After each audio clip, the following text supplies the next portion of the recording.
High.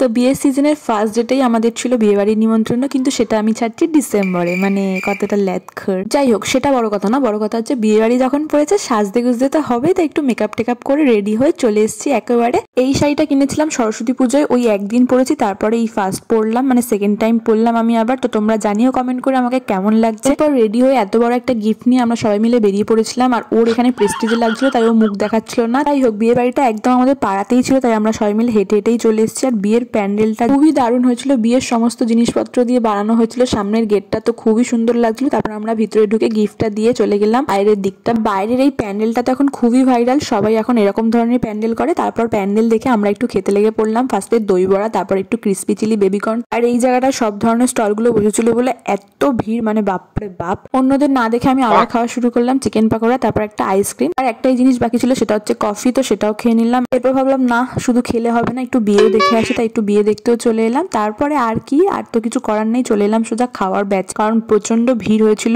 মারা বসেছিল অন্যদিকে, আমরা ভাইরা সবাই একসাথে বসেছিলাম। আর এই যে হচ্ছে মেনু, তোমরা পজ করে দেখতে পারো। আর স্টার্টারে এত কিছু খেয়েছে, এই জন্য তো প্রথমের দিকে জিনিসগুলোকে একদম বাদ দিয়ে সোজা চলে গেছিলাম ফ্রি রাইস আর মাছে। তারপরে পোলাও আর মাটন নিয়েছিলাম, যেটাও আমি পুরোটা ঠিকঠাক ভাবে খেতে পারিনি, এরা তো প্রচুর মাটন খেয়ে নিয়েছিল, আমাকে দেখাতে বারণ করছিল। যাই হোক, তারপর লাস্টে পান নিয়ে আইসক্রিম নিয়ে খেতে খেতে চলে এলাম বাড়ির দিকে। তো এরপর আর কি, ভিডিও তো শেষ, ভালো লাগলে সাবস্ক্রাইব করো, বাই।